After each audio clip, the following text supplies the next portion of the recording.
Oi, tudo bem? Viver bem a velhice e não se deixar levar pelas dificuldades naturais deste processo.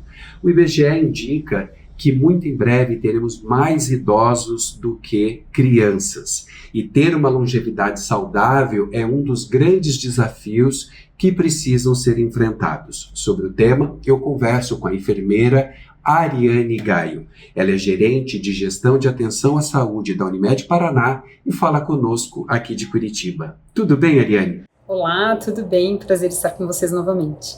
Viver a velhice ou morrer a velhice? Bom, que difícil pensar assim, né? Até um tempo atrás era muito comum que as pessoas olhassem e se deparassem com a velhice como um prelúdio, digamos assim, daquilo que ia do fim de vida. Hoje já não é mais assim. Hoje a própria pirâmide etária já nos demonstra que existe uma inversão do que a gente conhecia até há pouco tempo atrás, e vem sendo feito muitos estudos, tem muitas orientações, principalmente da saúde, mostrando que a trajetória toda da saúde pode ser muito melhor vivida do que era antes. Então é viver a velhice. De forma prática, como compreender e entender esse processo do envelhecimento, Ariane? Num primeiro momento, o mais importante é buscar fontes de informação segura. Isso é um ponto importante. Hoje nós somos muito bombardeados com uma série de informações, nem todas são adequadas, para entender que esse é um processo natural e que ele pode ser bem conduzido se os respeitos às nossas limitações e aquele investimento na nossa saúde for feito precocemente. As chances de termos uma velhice saudável e com todos os pilares ali que compõem a vida do ser humano, né, a parte biopsicossocial, ela pode ser bem conduzida. Então, o principal que eu diria assim, é ter fontes de informações seguras com profissionais que possam passar as informações de modo mais consistente, com evidências, tirando as dúvidas, tendo uma rede de conversa mais apropriada para entender que o processo do envelhecimento ele faz parte, e como muitos profissionais nos contam, é importante que seja assim, porque o outro cenário seria pior se a gente não conseguisse viver a velhice, né? Seria muito pior. Então, o principal é ter fontes seguras de orientação e informações. Além dessa rede, né, que você acabou citando, qual a importância, então, do autocuidado, né, da autopercepção, da iniciativa para que a pessoa envelheça com mais qualidade de vida? É imprescindível.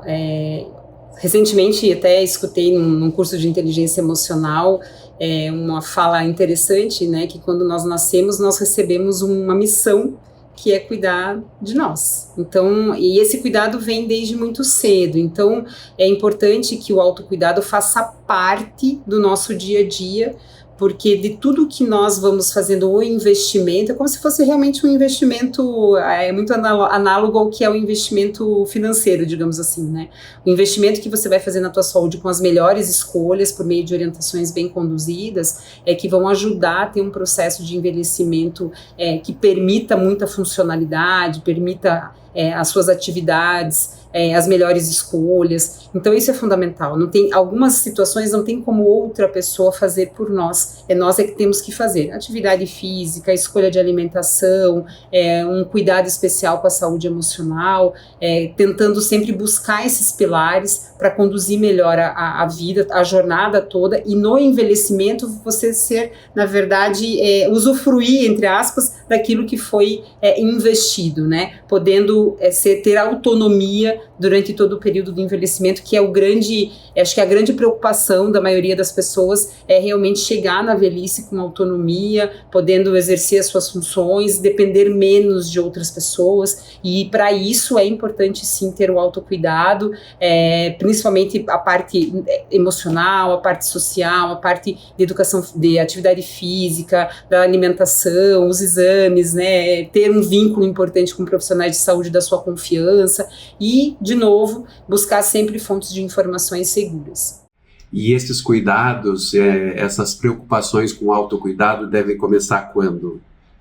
O ideal é que comece muito cedo, muito precocemente. É ideal que a gente aprenda isso na escola, porque à medida que você vai aprendendo, aquilo vai se tornando um hábito e vai incorporando na sua rotina, né? Então, claro que existem alguns critérios ali, por exemplo, relacionado a calendário vacinal, algumas medidas de exames que são feitos de acordo com protocolos médicos em determinadas idades, mas ter a informação do cuidado com a saúde é importante que desde cedo, tão logo uma criança consiga ser alfabetizada, ela consegue entender melhor isso. Falando um pouquinho, claro, da parte adulta, né, e tanto independente homens e mulheres, entendo que desde a adolescência a gente já tem que se preocupar com isso. A fase da adolescência é uma fase bem difícil, por uma série de questões hormonais e tal, e é um momento que normalmente as pessoas acabam tendo uma busca novamente por um profissional médico, por exemplo. E a partir dali já é possível você traçar um plano terapêutico de análise da tua saúde, porque você também vai exercendo o teu dia a dia com mais autonomia. Quando você tem menos de 18, normalmente você está mais vinculado com outras demandas, tem um responsável, né, por você. Então, a partir dessa idade da adolescência é que tem busca de informações mais consistentes e que o exercício da autonomia é mais percebido, isso tem que ficar no radar. Como a tecnologia pode ser uma aliada do envelhecimento ativo? Fundamental. E nós aqui na Unimed Paraná, contando um pouquinho da nossa experiência, né, nós temos um programa voltado para as pessoas com 60 a mais, e tivemos uma experiência recente muito interessante de fazer toda uma trilha digital, por exemplo, com uso de tecnologia para poder abordar as pessoas que não estão tão próximas de nós aqui na nossa área de abrangência. E tem sido uma resposta muito interessante. Então a tecnologia nos ajuda, primeiro, a trazer dados preditivos, né, quando ela é bem utilizada, tem as informações ali, poder detectar situações de risco e alertas que podem orientar a pessoa a fazer buscas, se ela precisa buscar um profissional, qual profissional que ela pode buscar, as orientações em saúde, como eu comentei lá no início, o fato de ter fontes seguras. Então, na verdade, a própria tecnologia é que vai permitir isso também. E ela aproxima muito, principalmente em situações mais remotas, ela permite uma avaliação melhor, né? A telemedicina, o telesaúde com outros profissionais, muitas interações que são permitidas, a teleinterconsulta, que muitas vezes você tem um médico de referência e aquele médico de referência precisa levar para um especialista, ali você não tem um especialista, você pode fazer isso por meio da telemedicina, quando guardadas as devidas proporções ali, quando não depende de um exame físico e etc. Então a tecnologia, na verdade, ela sendo bem utilizada, ela tendo uma curadoria adequada dos dados, ela pode ajudar muito, não somente na velhice, mas na velhice também. A gente tem uma falsa ideia que muitas vezes o 60 a mais talvez não vá aderir a um tipo de cuidado digital, mas isso na prática tem se mostrado o contrário, tem se mostrado sim uma aproximação muito interessante, desde que, claro, o operador ali, quem está por trás da tecnologia, identifique muito adequadamente os momentos de alerta para que tenha uma interação humana mais assertiva. Ariane, como eliminar as barreiras, né, da familiaridade da pessoa 60 a mais com os instrumentos digitais? Celular, notebook, computador? Existem várias estratégias, né? Na pandemia aconteceu uma coisa muito interessante com o público 60 mais, porque como eles estavam muito, muito distantes dos seus parentes, principalmente dos netos, muitas pessoas começaram a aprender a mexer no celular, até mesmo fazendo competição de jogos assim interativos à distância. Então, as empresas, de um modo geral, e nós aqui enquanto uma operadora de saúde, é bem interessante que tenham pessoas que possam apoiar esse letramento que a gente comenta muito, né, em relação à tecnologia, para ensinar a mexer. Então, muitas empresas adotam estratégias diferentes, igual essa estratégia que a gente sabe de banco lá do Posso Ajudar, tem locais que fazem isso, que ficam dedicados, né, pessoas que ficam dedicadas a ensinar realmente as pessoas. Infelizmente, a gente não pode cortar totalmente a interação e deixar totalmente digital, porque isso é muito frágil e o digital também comete as suas falhas. Mas vencer a barreira por meio da educação, ter estratégias específicas para fazer essa interação, né, esse aprendizado, nós, enquanto somos uma cooperativa, nós temos esse compromisso também com a comunidade, então poder levar isso para as comunidades e pedir o apoio da família. Nós temos essa interação aqui, né, de pedir, por exemplo, tem um neto, eu tenho um filho que pode ajudar, e aí depois a pessoa consegue ela mesma fazer todo o trabalho, consegue utilizar ali as funcionalidades do celular, do computador, porque realmente não é uma coisa simples. Mas o importante é manter sempre uma educação, e isso tem que ser constante para que ele perca o medo, e esse medo não impeça, né, depois de ter acesso a algumas informações de saúde e até mesmo o contato com os profissionais. Ariane, como administrar bem o tempo, né, para ter qualidade de vida e não ficar dependente e abusar do uso de telas? Existem várias dicas que são importantes comentar. Então, a primeira delas que eu diria, e que nós fazemos com bastante frequência aqui até para os nossos beneficiários, é tirar as notificações do celular, né? Tentar tirar todas as notificações para que não fique com aquela ansiedade de que apareceu uma mensagem e eu tenho que responder. O próprio celular tem mecanismos de poder reduzir o tempo, controlar o tempo de tela. Uma outra coisa que acho que é bem importante, principalmente voltado para as redes sociais, é saber muito bem, de vez em quando, fazer uma limpa em que tipo de rede social você acompanha com mais frequência e o que te rouba mais tempo. E começar a filtrar isso, né? Existem movimentos dentro do próprio celular, é possível gerar um intervalo de tempo máximo que você pode ficar acessando um determinado aplicativo, e no momento que está desconectado, fazer outras pausas que sejam interessantes, um contato com a natureza, uma leitura, uma ligação para um amigo, uma visita para um amigo, ter grupos sociais de conversa, outros afazeres que preenchem a nossa vida com mais prazer e que conseguem ter essa dinâmica, mas é um hábito, e todo hábito ele é difícil de ser incorporado se a gente não conseguir passar aquela onda de rebentação. Então a gente tem um tempo que o próprio organismo, o cérebro precisa, que aí, né, a literatura normalmente traz aí pelo menos 60 dias de um novo hábito para poder se desligar. De fato, as telas têm comprometido bastante o dia a dia das pessoas, sobretudo no que diz respeito à saúde mental, né? As comparações em redes sociais, uma série de coisas. Então existe muita informação boa, segura, que ajuda, mas existem muitas informações que podem ser descartadas e monitoradas de uma forma mais adequada. Ariane, como que a família pode se preparar para o envelhecimento dos seus membros? Esse é um dado bem importante. Eu até vou ser um pouco mais romântica, né, e dizer que isso deveria começar na escola mesmo. Existem algumas culturas, a cultura oriental, que traz muito essa questão assim, do cuidado da pessoa idosa de uma forma diferente, como um membro mais importante da família, né? Então, desde criança a gente tem que aprender qual que é o papel central daquela pessoa, do ancião ali, daquela família. Isso é bem importante. As famílias precisam entender que este processo vai acontecer, e poder entender o que é normal e o que não é normal. Existem várias informações disponíveis, e aqui mesmo, enquanto operadora, a gente também faz um trabalho com família de acolhimento bastante importante, com equipe multidisciplinar, para entender o que é aceitável ali, o que eu entendo como algo normal do processo de envelhecimento que está acontecendo com o meu familiar, e o que chama atenção, que realmente eu tenho que buscar um apoio profissional, né? E aí é muito de busca de leitura, de conversa com um profissional, de conversa na família. Muitas vezes as famílias têm conflitos, esses conflitos impactam muito no processo de aceitação do envelhecimento, mesmo que a pessoa esteja saudável, mas que ela precisa de algum tipo de apoio.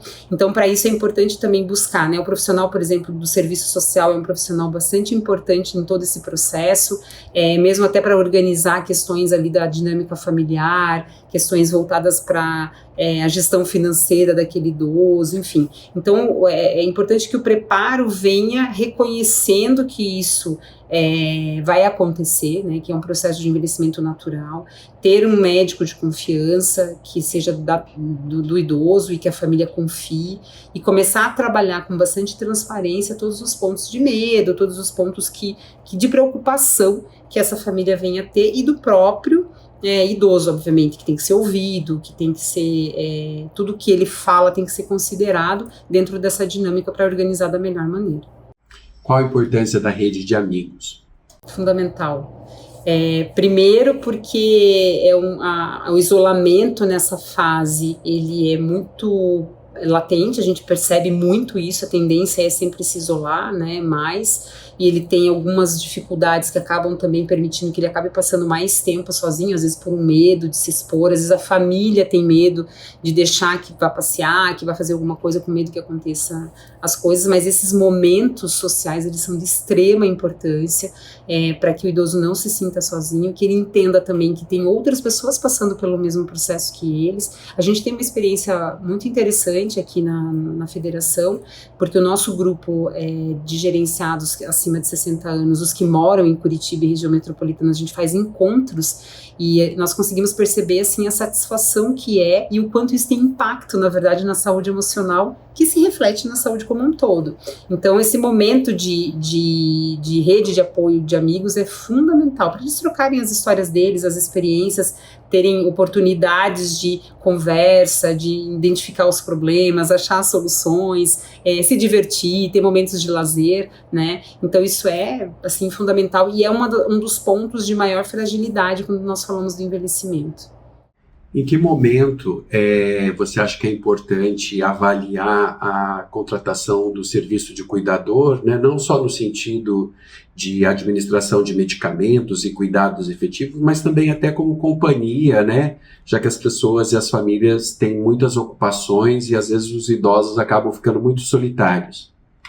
É um momento específico, assim, na linha do tempo, é difícil de dizer, mas conhecendo as características da família e do próprio idoso, a partir do momento que a família começa a identificar que a autonomia dele pode estar prejudicada, seja porque ele está deprimido, ou seja por uma outra razão até física, uma limitação física, é um momento de pensar sim em ter uma pessoa para apoiá-lo. Essa fase é muito difícil porque muitas vezes o próprio idoso não reconhece essa necessidade e não quer ter alguém ao lado dele, mas como você bem mencionou, as famílias estão muito ocupadas, né, e precisam exercer as suas funções, enfim, não tem condições de ficar ali o tempo inteiro. Então, normalmente, enquanto o idoso tem a sua autonomia e consegue fazer as suas atividades e não é identificado nenhum sinal de alerta de que isso está prejudicado, né, ele pode ficar sozinho, desde que, por exemplo, tem às vezes o filho que mora perto, alguém que mora, e não deixar muito tempo sem uma comunicação. Mas quando existem sinais de alerta, tanto de limitação física quanto de alguma limitação cognitiva que possa prejudicá-lo na autonomia, seria interessante já começar a pensar num cuidador. O interessante seria sempre que as famílias pudessem conversar sobre esse assunto antes, né?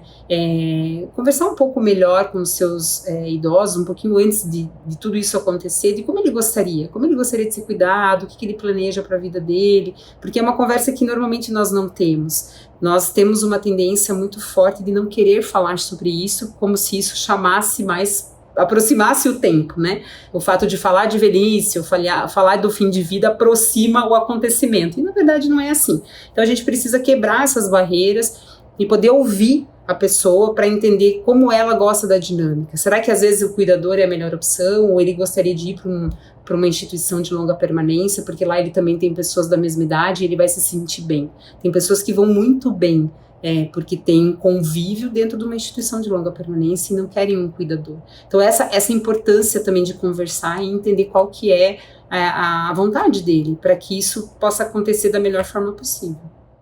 E essa é uma discussão que se faz necessária, né, Ariane, porque aqui no Brasil a gente vê com muitos maus olhos a essas instituições de longa permanência, quando na verdade elas podem ser um instrumento bastante útil tanto para a família quanto para o idoso. São muitos casos que nós temos de pessoas que vão melhor, porque elas têm um horário, elas não esquecem a medicação, porque lá tem uma pessoa que vai colocar, elas têm interações sociais muito importantes, porque instituições, claro, existe todo um cuidado que tem que ter, da mesma maneira que teria para a escolha de um cuidador, também existem critérios importantes e critérios legais para identificar se uma instituição de longa permanência ela é adequada ou não, se ela está regularizada, enfim, né, existem uma série de critérios. Mas realmente nós temos um pouco desse estigma, né? Existe também um processo de culpabilização muito grande nas famílias de ter um sentimento de que está abandonando o seu idoso, colocando numa instituição de longa permanência,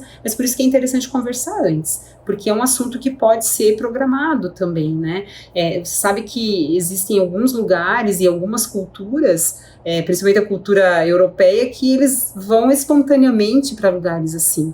Né, aqui em Curitiba existe instituições de longa permanência que o próprio idoso decide que ele quer ir para lá, ele vende as suas coisas e vai para lá, porque lá tem amigos, lá tem pessoas que ele gosta de conversar, ele não precisa se preocupar com os afazeres domésticos, porque está tudo pronto lá, e é um investimento que ele entende que vale a pena, a família vai visitar, enfim, então depende muito da dinâmica de cada um. Existem excelentes instituições de longa permanência, com profissionais, e que podem ajudar, inclusive, a ter um manejo, né, em casos, por exemplo, de pacientes que usam medicação crônica, para doença crônica, que ele pode ter um manejo até muito mais tranquilo, porque tem pessoas ali cuidando o tempo inteiro do que se ele estivesse sozinho em casa, ou às vezes até com um cuidador, né? Ariane, as pesquisas apontam, né, que muito em breve a gente vai ter mais idosos do que crianças.